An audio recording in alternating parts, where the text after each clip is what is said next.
Final score at Celtic Park, Celtic 3, Hibs 1, and Celtic into the quarter-final of the League Cup, where they'll face Falkirk at home in the quarter-finals. This is Tino with the Final Whistle Show, joined here by Joe. Joe, your initial thoughts to this afternoon's win? This cup game's pleasing just to get through, more importantly, more than anything else. Thought we played really well. First half, especially, I thought we were excellent. Second half slowed down a bit, but again, tends to happen still early on in the season. So overall, I'm pleased, and we're in the next round. That's the main thing. The interesting news pre-match, so we touted this as Adam Idah's big arrival. You know, first start since making his move permanent after his loan spell at Celtic Park last year. No Adam Idah in the lineup, no Kyogo in the lineup, and it's Daizen Maeda that starts. What did you think of Celtic's front three? I mean, with Maeda, he's Japan's number one striker. So, I mean, he plays up front on his own for Japan. So I think on paper, historically, Celtic fans have been a bit sceptical about not having Maeda in that central forward position, because obviously we have two other really good options as an alternative. But, you know, we shouldn't be. And it's easy to say that after him scoring 2 goals, but we shouldn't be overly worried about having Maeda playing in that position. He's so good for us, always does a job. But, you know, pre-match, I can understand there was a bit of nerves, but we got there and then, and I thought the front three were excellent today. Yeah, I thought they were very good. There's been a lot of talk, Joe, in the last few weeks about, you know, what if Kyogo gets an injury? He's the only striker, or the only senior striker on the books at the moment. Lo and behold, he gets that injury. It's nothing major at this moment in time. It's this ongoing shoulder issue that he's got. Brendan Rodgers spoke pre-match to say, we didn't have to take any chances today, so that's why he sits out. We've obviously got Daizen Maeda and Adam Idah in support. Do you still feel that Celtic do need another striker, though, an alternative, whether it be someone to challenge those two lads, Idah and Kyogo, or someone just as backup as we face a long old season, Joe, between the domestic stuff and the 8 Champions League games minimum? I mean, you can look at it 2 ways. So we could go for another striker and have that option.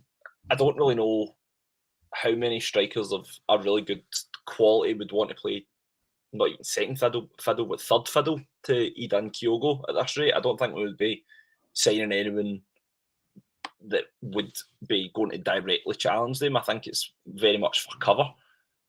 I think, to be honest, if anything, I would like to go for a winger more than a sort of centre forward type of player. Just if Maeda is an option that can be deployed through the middle as an alternative to Kyogo and Idah, I definitely think a winger could be an option that we would go for instead, just to give us a bit more cover in the event that we are really bare bones and we need Maeda to go through that middle position. So it's a difficult one, because I can see there's sort of 2 trains of thought. I don't want us to go and spend, you know, a fortune on someone that might not be getting a lot of minutes, like an O type of player that might not get a lot of chances. Could be a chance for an academy prospect coming through. We've seen Francis Turley on the bench today that could maybe play in that position. So it'll be interesting to see what happens. I know he's very keen on having 3 strikers. Whether he sees Maeda as that third striker, I suppose he's probably going to be more warm into that idea after today, more than ever. So it'll be interesting to see what he does in the next week. I wouldn't rule out him signing another striker. Whether it's to Kyogo and Idah's level at this moment in time, I'm highly doubtful. Yeah, I think it'd be hard to get someone in there. You mentioned playing third fiddle. I don't know if that's a thing. Is it? You've got second fiddle, I suppose. Third fiddle. I've made it up now. Something like that. Must be there or thereabouts. But I think Rodgers is on record as saying he wants 2 senior strikers, Kyogo plus another, and Adam Idah now as that other, and then potentially a young guy to chap the door, to learn from them and potentially get some minutes himself. I was thinking somebody like, his surname always goes, the lad Tommy from Bristol City, Tommy Conway, who featured in the Scotland squad at the Euros. I think he's now moved on from Bristol. But someone at that kind of level who's shown a wee bit of something and might cost you 2, 3 and a bit million, I think that's okay if you can get some quality in to chap the door and give some genuine competition. But we'll need to see. We're now getting into the last fortnight of that window, Joe. So a week on Thursday, I believe, is the deadline. And we'll need to see what happens there. I've heard a few folk now, yourself and Brido, who done the pre-match on Friday, talking about a winger would be a fairly key position for him. I think, and I know we're back there again, Celtic were fine today. Celtic were comfortable. They were pretty good all round, actually. But Liam Scales just doesn't look at the level. I hate to go back there because I like him a lot. I'm fond of him and I really respect what he's done. But for me, he's got to be a priority and then it's left back. And Greg Taylor done pretty well today as well. But listen, I'm really keen that we don't turn these pre and post match shows into the transfer window show. So we'll try and sway away from that out. We'll try and focus on the game. Daizen Maeda, obviously a lot of talk. He gets to start and we're 4 minutes in, Joe, and he opens the scoring. It's a pretty straightforward goal from Celtic's point of view. Yeah, I thought it was a great move, to be honest. I thought it was Maeda's movement was great. I thought the ball into Hatate was superb. I thought it was just a great move. It was very much a reflection of how things were in the first maybe 15, 20 minutes. We're playing at a really good pace, one-touch football, relentless. And to play the way Rodgers likes to set up his teams, I think he comes under a lot of criticism, Rodgers, at times, because it is quite slow how we play. It's quite repetitive, that we don't really go for the direct pass at times. We do try and work our way into the box. For that to be effective, we need to play at pace, and we need to have players that are able to do that at pace. And I think what I'm starting to see the difference now between sometimes it spells last season is that we are still playing the same way, but we're definitely playing at a lot greater pace. And I think today was always going to be slightly different because it's a cup game. I think Hibs were going to always come out a bit, as opposed to when they would have maybe perhaps if they played us in the league at Parkhead. I think Hibs maybe came out and had a go and just thought, do you know what, we're in the cup, we might as well just give it a go. And unfortunately got caught out for it. So I thought it was a really good goal for Celtic. Maeda's movement was great, and yeah, it was just a real good start for us. It was excellent, and it just set the tone for everything that followed. And again, I was speaking to Bridal on Friday, Joe, to do the build up, the countdown to kick-off show. And for David Gray, it was a real sticker twist. What do? He's the new guy in charge. Fairly rookie manager, albeit he spent some time now as caretaker at Hibs. You've lost your opening 2 league games. You've lost one of your League Cup games to Celtic Hearts. The pressure's on early bells. He's got a very new squad. I think he's added 8, 9, maybe even 10 players. The last thing you want to do is come to Celtic Park and take a doing. And actually, when it goes 2-0 up, and we'll get to the second just shortly, he must have been fearing the worst. So I think you've got to credit them with kind of keeping the score respectfully. Yeah, keeping the scoreline respectful, should I say. But it's a challenge for any manager like that, isn't it, coming to Celtic Park, because you just don't know what you're going to face. And actually, on the evidence of pre-season and now the opening 3 games so far, Celtic look well up for the domestic challenge this season, don't they? They do. And we've seen that in the last 2 games that we've played as well. That we have, I think what's been very important is that we've started the games really well, and we've not given any teams any chance of some sort of hope or some sort of optimism that they can get back into the game. Which again, I think, basically, on the way Rodgers plays, I think that's really important, because sometimes I think it can be quite easy. I say easy, it can be a bit easier for teams to play against Celtic style at times by just playing 10 men behind the ball. Because the way Rodgers plays obviously wants to work in the box, and it is quite at times laboured, and at times Celtic need to be a bit patient. So it's definitely good how we've played initially. We have made really fast starts to games, but as the season as a whole, given this is the first game in this competition we struggled at last year, it was a real sign of how well we've started the season, and it's a real good sign of things to come. Yeah, definitely is. Joe, just before I continue, a massive thanks to everyone who's joining us here on the live. There's some interesting comments doing the rounds in the live chat, but please do keep your comments coming between now and the end of the recording. Myself and Joe will try our very best to get round them. Massive thanks to Stevie Letford, who's a new member, and thanks to everyone who continues to subscribe here on the YouTube channel. If you are watching right now and you want to comment, make sure to subscribe to the channel to allow yourself to do so. Likewise, if you prefer to listen to the podcast version, make sure you're following us on Apple or Spotify to make sure you catch all the very latest episodes. Joe, the second goal, not too long to wait, comes in 15 minutes, and it's that man Maeda again. And it was a very Maeda type goal, just, enthusiasm, energy, and that bit of pace that he's got, causing chaos for Hibs. Yeah, it's just what Maeda does. He's just the timing he's run, it's completely, nobody can stop him in this league when he's running at that pace. I think the difference with Maeda today was that he's actually shown at times when the ball's coming over the top, he isn't overly reliant on his pace. He's actually sometimes at times reliant on his touch as well. There's at times where maybe he was 50-50 with the centre half, and just a bit of skill, maybe like a clever header in front of to push him in front of the centre half. So I thought the second goal was really good. I thought it was a great move. Again, we really took advantage of what Maeda's good at, and it's getting in behind and making life so hard for a centre half. So yeah, I thought it was a great goal, great move, and yeah, again, it was a reflection of how things were the first 20 minutes. Yeah. Pleased for Maeda, and we know what we get with him. He's such an honest player and such a hard-working player, and he must be an absolute nightmare to play against. You know, we watched Hibs at times try to play out from the back, and his press is incredible, and I think that does set the tone for the other guys close at hand. What do you think of the two guys that were either side of him, Joe? We've got James Forrest, who's had a bit of a resurgence, you know, over the last 6 months-ish in terms of his Celtic career, and obviously Nicholas Khun, who's had a really good start after maybe a slower introduction to life in Scotland. Two really positive performances today. I thought James Forrest at times looked really sharp, really good. I mean, from a pressing point of view, I thought Celtic as a front three played really well.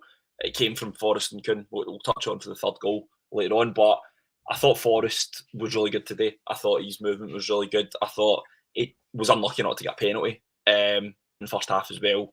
Whatever. I mean, that's just my opinion, but clearly not. Do you think it was a penalty?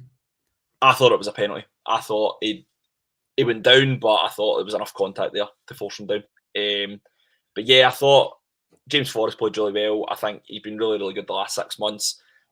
Again, on to the point about the previous point about signing a winger, I think I don't overly want to be reliant on a 32-year-old winger, especially going into Europe. I think that Palmer's shown glimpses that he can do something, likewise Yang has. I just don't think that on a consistent basis they're still at that level yet. Now, perhaps I might be proven wrong, but maybe that's an area that we can look into.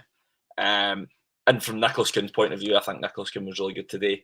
Again, at times maybe a bit overcooks it slightly. There's at times that I think he cuts inside quite a lot, and at times maybe takes that 1, 2, 3 touches too many. And you could see in the second half it was starting to try and hit the byline and maybe cause a few problems. Didn't always work out for him, but again, a lot to improve from his point of view. But again, he has improved a lot in the last 6 months, and I think Rodgers will just make him even better. I think you're right with Nicholas Khun. You watch it sometimes, and at times it doesn't quite work out for me. Maybe overruns it or overcooks it, but he's always willing to try. As a winger, I think he's very brave, and it harks back to some Ange stuff. You know, Ange was always saying I'd far rather have the winger go and try it, and if it doesn't work out, that's okay. Because Celtic's build-up is very crisp, it's very careful, and we can get it out to the wide guys, whether it's Nicholas Khun or James Forrest, quite quickly. You know, it's quite straightforward to get there. Once it gets there, and it generally gets there following a sequence of 2-touch passing, you know, Celtic are very quick at out your feet, move it, out your feet, move it, and all of a sudden it gets to Khun, for example. And at that point, I don't mind him then taking the gamble. Go at the guy, you know, isolate the guy, isolate the left back in this case, go at him hell for leather, and if you get by him, we're in a serious opportunity. And if you don't, you don't, and we start again, and you'll find it back at your feet in another few minutes. So I quite like the bravery that Nicholas Khun shows. James Forrest is a wee bit more reserved now. It's maybe how his game has evolved. He's a bit more careful in possession, but that's fine as well. It just gives you a decent balance. And then into the mix, as you say, Joe, you've got Maeda, who will move back to the wings once Kyogo and Idah are back fully firing. And then you've also got what we might see from Palmer and Yang. Just a quick question. I know it's kind of skipping ahead a wee bit, but just before I forget, really, what do you think of Yang and Palmer? Have they got something to bring to the party this season? Well, this is the thing. I mean, if you had asked me 6 months ago, I would not have said Khun would have been able to bring anything to the party. I don't think it was looking like someone that would ever really seriously threat Forrest or Maeda, who were starting come the end of the season. I don't think at this moment in time, again, they're showing in glimpses that what they can do. I think they've still got a lot to learn though, and we'll throw the term that's just been used over the last year or so about project signings. I still think they're very much in this category. I don't think really they've put Forrest or Khun's position under threat at all. Obviously, testament to them for how well they've been playing, but I think whenever they've come on in the last few games, they've not really shown anything that would really throw a lot of question marks towards Rodgers. But again, they're good options to have. They're still young. I think they're only going to get better, in my opinion. So, you know, we'll wait and see. I just, at this moment in time, I just don't know how they'll fare. Yeah, do you know, the challenge for Yang and Palmer is they just need to do more when they're given a chance. I think the fact that Brendan Rodgers has got them both in and around the first team squad over these first few games, and I know Palmer missed last week through injury, but generally speaking, he's got them around. I think that says that he thinks there's something there, but he's now putting the challenge to them. They're getting decent minutes today. They've had decent minutes in the last couple of weeks. It's over them to show why they should at some point get a start over a Jamesy Forrest, a Daizen Maeda, or a Nicholas Khun, and that'll be the ongoing challenge. I think a lot of folk, though, Joe, are really excited by Nicholas Khun. We certainly are. And Gypsy King, good friend of the show, he thinks Khun will be Player of the Year, so good early shout for that. And on his showing so far, he's made a decent fist over the first few games, so let's see. Joe, the frustration, or the bigger frustration in the first half, is that we're not facing any great pressure from Hibs. You know, I generally would describe the game overall as comfortable. That's the word of the day. But Hibs get a goal, and it's from a set piece. First of all, it was a fairly robust challenge from Carter Vickers. I thought it might have been a booking at the time, and it was. So I'd be interested, first of all, to hear your take on that as a challenge. And then Celtic's, what looks to be poor defending from the set piece.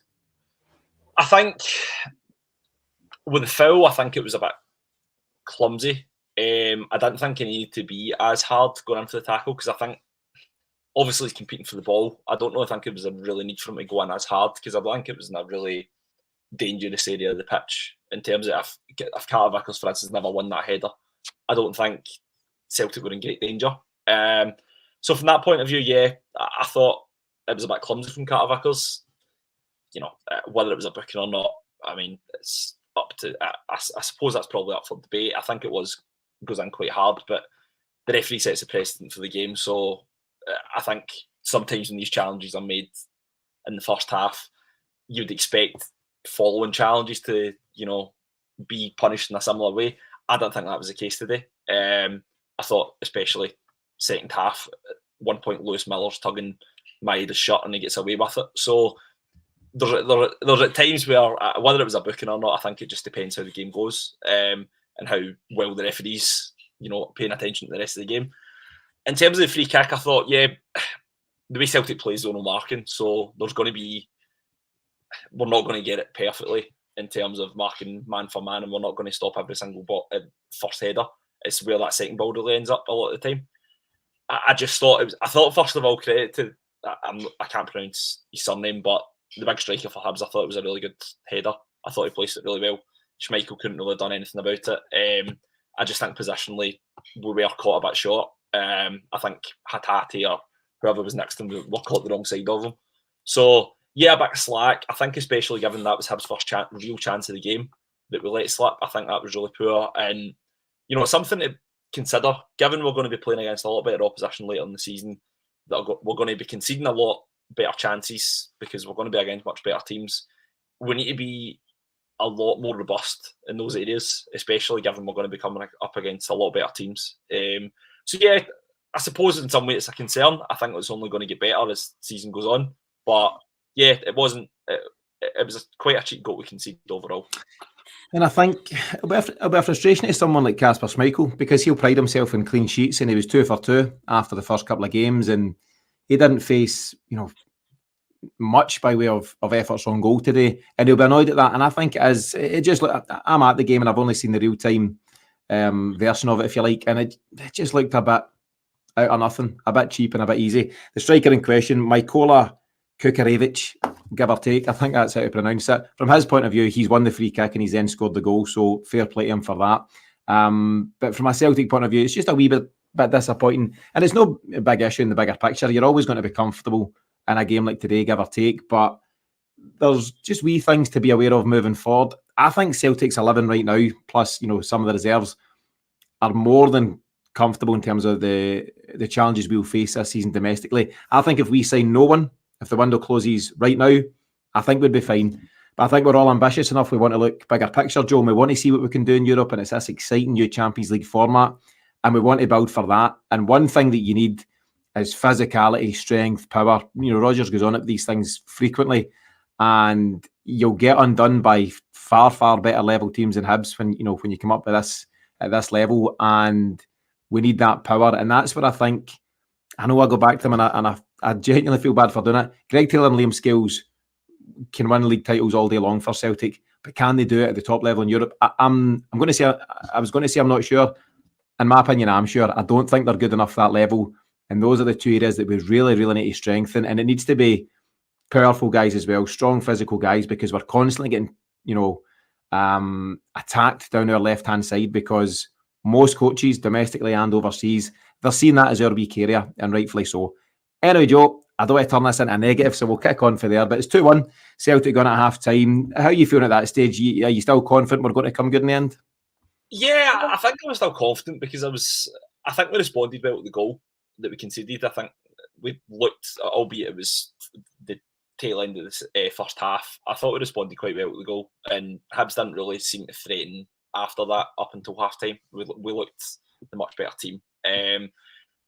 Yeah, so I'd say I was confident going out at half-time, and you know how good Celtic are on the day, and this obviously they came through in the end, but I was fairly confident at that point.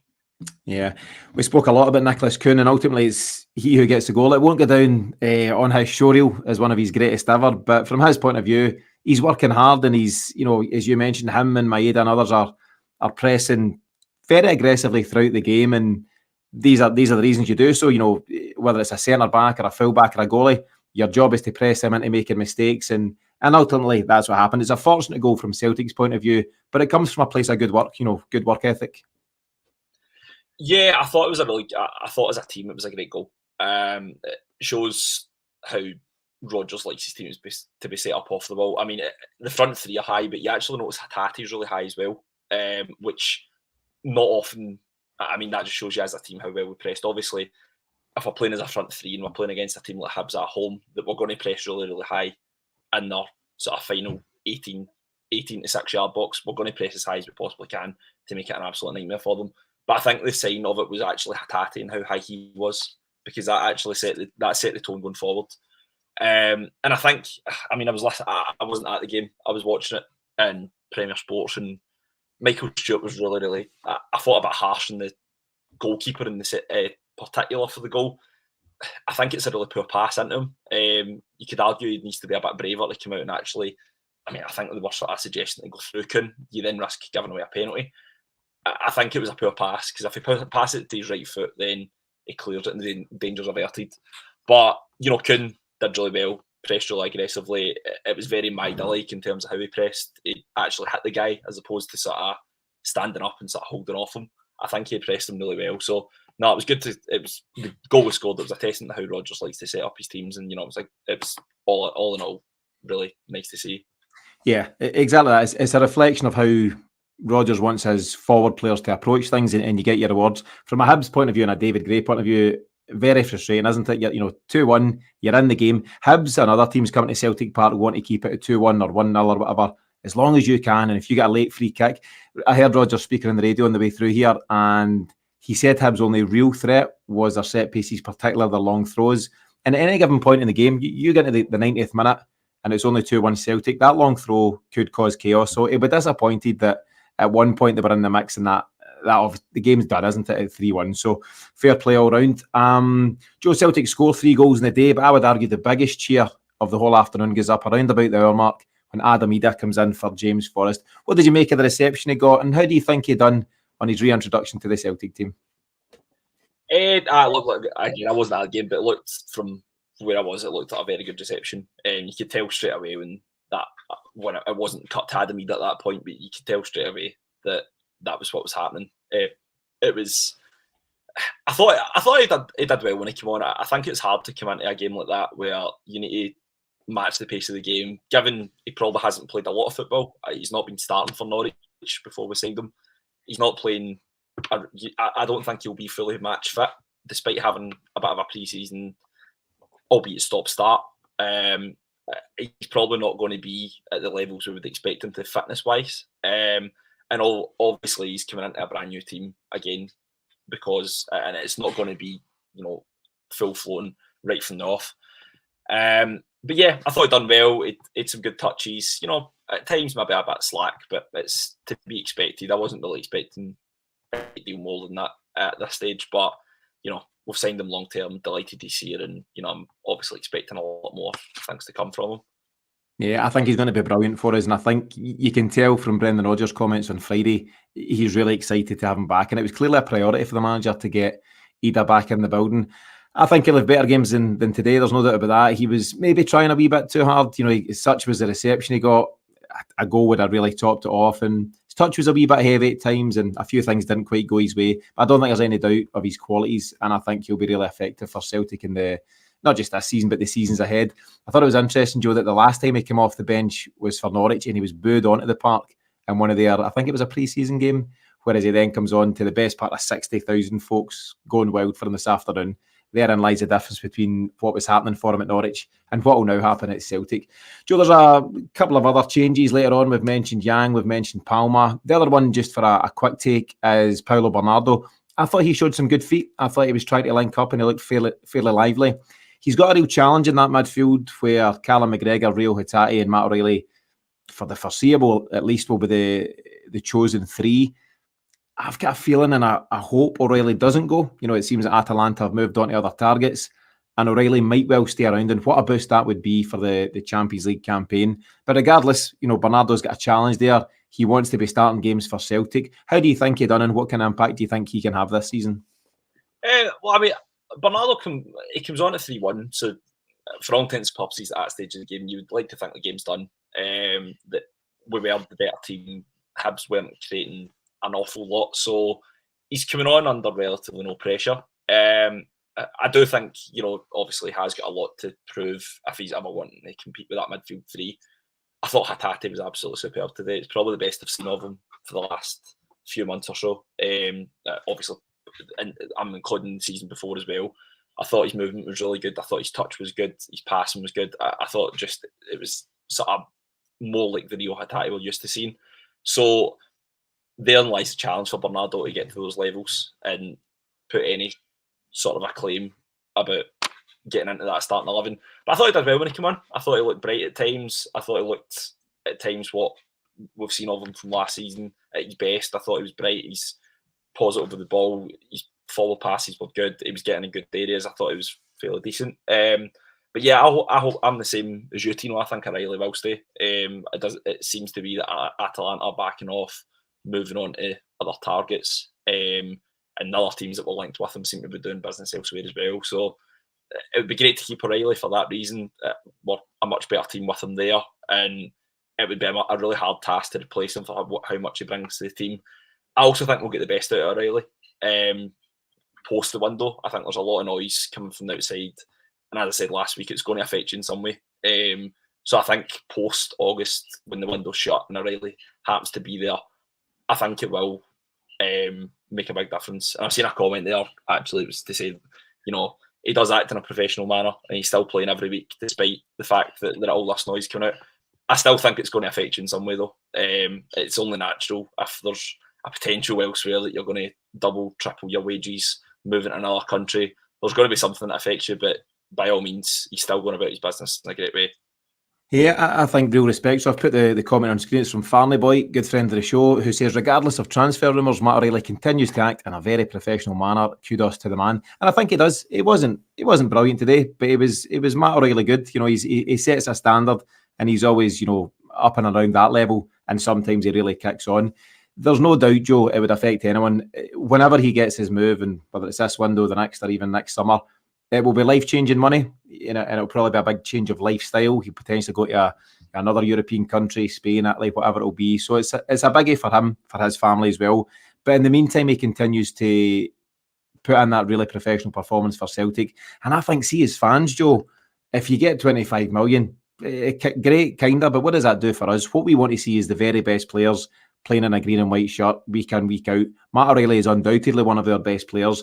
And the longer we can get him, the better for us as fans. So we care less this summer about making the big money. Let's try and hold Matt O'Reilly. Let's see what happens. And with a bit of luck, you've got him for that Champions League campaign. And that puts us in a far stronger position. I've wasted a good few minutes in that, Joe. There's every chance he'll go tomorrow morning and that's blown. But for now, let's cross our fingers and hope for the best. Joe, we're getting to the end of the recording. So in terms of Celtic stuff, so far so good. 3 wins from 3, 9 goals scored in the process. So you're averaging 3 goals a game. Next up at St Mirren, away from home. It's another Sunday. I think it's 12 or half 12 next Sunday. So general thoughts on how we've started the campaign and your final thoughts on this afternoon's result. We've started as well as we could have. 3 wins out of 3, 1 being in the cup. We never won that cup game last season. So, yeah, definitely the best possible start. The fact that the commentators are referring to Kasper Schmeichel only making 1 save in those games as well. Again, albeit conceded today, we've started the first 3 games really well. So I'm absolutely delighted with our start. Hopeful we can strengthen those areas that we mentioned, particularly at the back. And, we've got a long season ahead, so hopeful that this is just the start of a really, really good season for us. Yeah, this is just the beginning, as a famous Celtic guy once said, Joe. Last comment from the day comes from John Coyle. John's a good follower of the show, and he says, when we play that tempo, teams in this league can't live with it, but we need to try and do it for the whole game. And he's right. I think to an extent, Celtic are playing a wee bit within themselves, Joe, because they've just been very comfortable in the opening 3 games so far. I can imagine a full firing 90 minutes Celtic would be very hard for anyone domestically to deal with. And let's see, bigger picture, can we kick onto the Champions League stuff with an enhanced squad? We'll see what happens transfer-wise in the next couple of weeks. Thanks as always to everyone who continues to follow and comment in the live. If you are watching here on YouTube, be sure to subscribe to the channel. Makes a big difference to what we do. Likewise, if you prefer to listen to the podcast version, make sure you're following on Apple or Spotify for the very same reasons. We'll be back on Monday night, tomorrow night, with the weekly show by myself, James and Paddy. But in the meantime, from myself and Joe, thanks for tuning in. Enjoy the rest of your weekend. We'll see you soon.